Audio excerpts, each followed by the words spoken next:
Well, by now, unless you're a complete moron or living under a rock somewhere, you've figured out that Gavin Newsom wants to be president of the United States, and he's quite obviously running already to be president of the United States.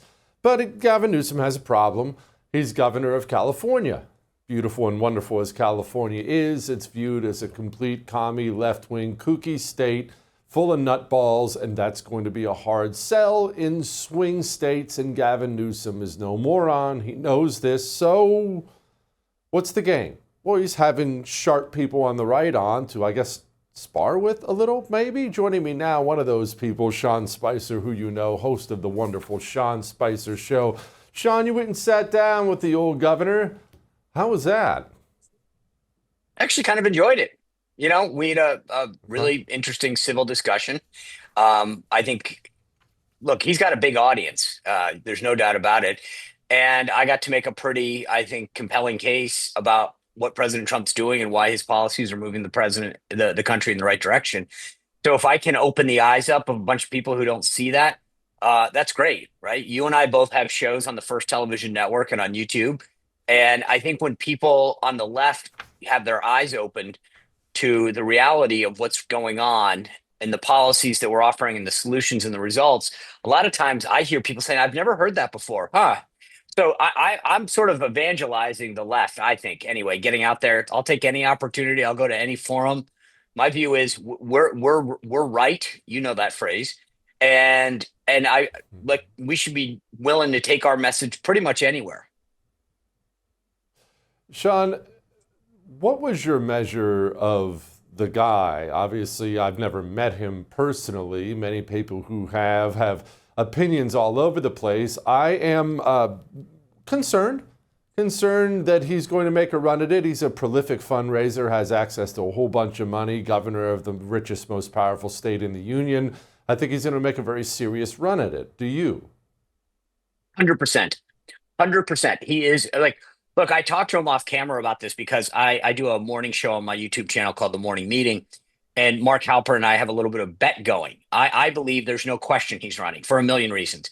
Mark is less certain. So I said to him off camera, I meant to say it on the show, but we ran out of time. I said, we got a little bet going. And he said, I don't feel like I'm betraying anything, but he said, look, I'm thinking about it. I don't think there's any question about that. But, the guy's got a family. And one of the things that you realize in these conversations, Jesse, is there are things that do bind us together. We both have young kids. We had an opportunity to talk off camera about the challenges that kids face on social media.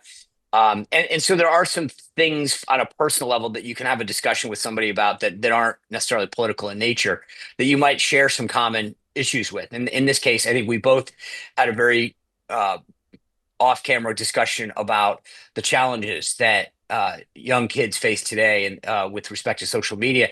And so I say that because I think he's running for a million reasons. One of which, if you and I said to him, when I looked at the media that you got when you went to South Carolina, any political aide would say that it was really well executed. And then a couple of days later, Governor Beshear of Kentucky went, and it was abysmal. So if you're Governor Newsom and you go do a trip like this and you realize, wow, whatever I'm doing is resonating with my left wing base, but when my fellow governors go, they get panned. You got to think, I mean, you can't be in office as long as Gavin Newsom has without a pretty healthy ego. I don't think that anyone would ever doubt that. He probably would agree with that. And I think that when you realize how weak this field is, and let's be honest, I mean, we're grading on a curve here. You've got to say to yourself, I got to do it. I got to do it for the good of my party. So there's no question in my mind he is running. And part of the reason that I think he's doing this podcast is so that he can say that he's having meetings and discussions with people. Sean, how does he hold up when he stands on that debate stage with AOC on one side of him and Jasmine Crockett on the other side of him, and they're coming out for full-blown communism? I need reparations on every kooky idea as they try to sell books and make a name for themselves, getting to the left of him, and he can't take that position and then have a hope or a prayer of winning Pennsylvania, Wisconsin, or Michigan. How do you navigate that minefield? Well, look, as I said a moment ago, the guy's been in office for like 60 years. He was mayor of San Francisco, lieutenant governor, governor. So he's been adept at dealing with this. And obviously, if you can get elected statewide in California for as long as he has, you clearly know how to handle a very liberal base. That's so I would actually argue that he probably is better at this than almost anybody, which is sort of how do you say something appealing to your base without really getting in too deep to it? That's where I think, and look, this is not his first rodeo. I would, juxtapose that to AOC and Crockett in particular can throw out a bunch of words, but they're an inch deep at best. I think that's probably being generous. So the one thing about Newsom is that he has been on the big stage. He has taken some serious at bats, which unlike that, I mean, those guys, their idea of a tough interview is Rachel Maddow. So I will say this: the governor, and I think part of the reason that he's having these discussions, he had one with me, he had one with Charlie Kirk, he had one with Steve Bannon, is that it's kind of like it's spring training for him. He's like, okay, how do I take on conservatives, MAGA types, and engage with them. Look. You could watch the conversation that we had, and you'll see we never raised our voice, we never got mad. I think I made some pretty strong points and pushed back on his liberal positions. But I think he knows what he's doing. The guy's a shrewd politician, right? And I think he is trying to get ready for this race. And that's where I think the funny part is the guys on the left, the Jasmine Crockett's, the AOCs, et cetera, they're talking to themselves. And that's great for a primary, but Gavin Newsom's he's already thinking ahead.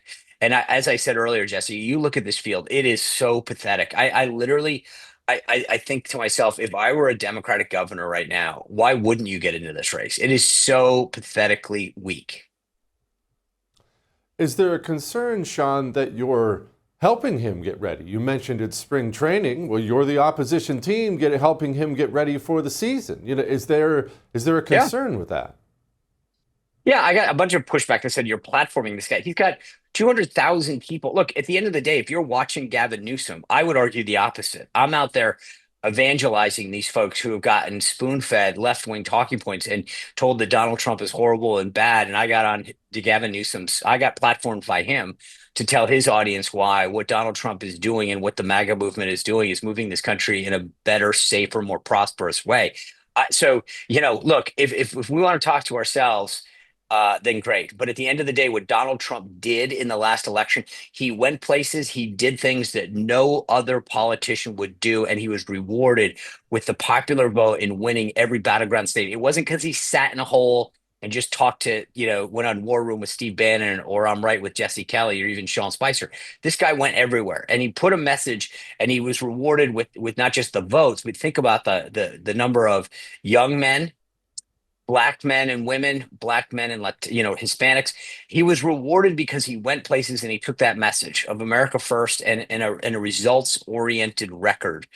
And so that's what I think. We've got to do that kind of stuff. Now, we do it without fear or favor. If you watch that interview with Gavin Newsom, I pushed back. I'm not there to play like suck up to the host, which is what a lot of Republicans do on Sunday shows. Oh, Kristen, Margaret, thanks for having me on. I'm so excited. You know what? I mean, today that I'm my view is we should be unapologetic in our support for the America First agenda and the results that we're getting, order, security, crime, Donald Trump's doing in DC, tax cuts, tariffs. I mean, look, I'm out there, and I said it at the beginning of of my appearance with him that I'm very proud of what Donald Trump is doing. I'm very proud to be a fiscal and social conservative. So as long as we lead with pride in our positions, I think we should go everywhere and do everything. The difference is that, as I said, too many Republicans go on these shows and just, you're right. Oh, that's an area of agreement. Thanks so much. Screw that. Let's be proud of what we're fighting for and spread and evangelize the brand. Sean, you mentioned, well, you said you think J.D. Vance is going to be the next president, which of course begs the question. I know we're getting way ahead of ourselves, but that's fun, isn't it? Who's the VP? Are you Rubio? Is it DeSantis? Is it some dark horse we don't see? Look, it's very possible. The one thing that's interesting, like I had a conversation with a guy named Nate Morris the other day. He's running for the Senate in Kentucky. Good friend of JD's. He's gotten to know him.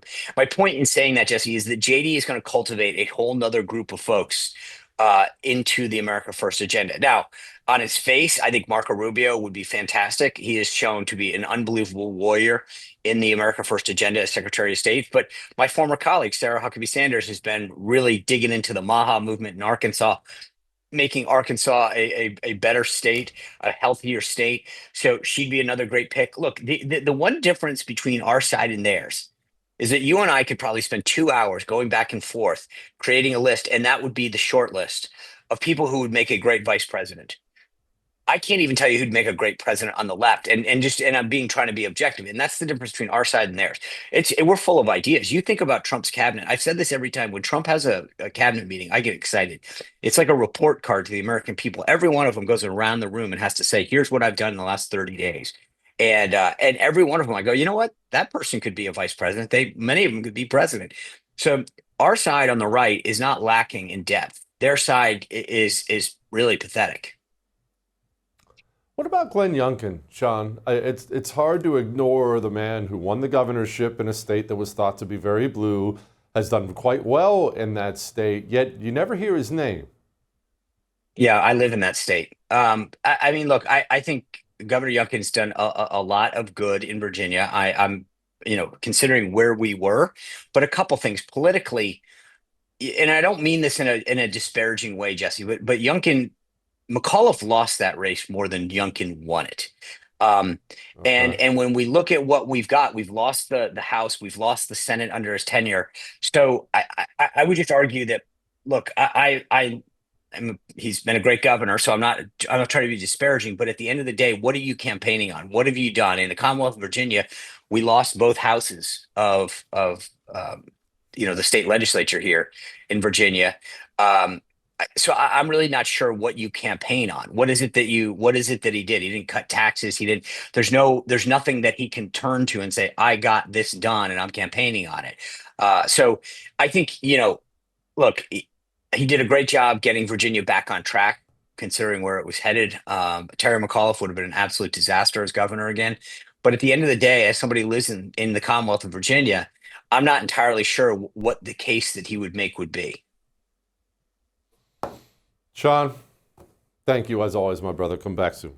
I would thank you for coming to my YouTube channel, but I know how brilliant it is, and I know you love it here. So subscribe and watch. We're going to start really ramping things up and putting some funny stuff, some interesting stuff out there, some collaborations. Either way, my YouTube channel is officially the place to be.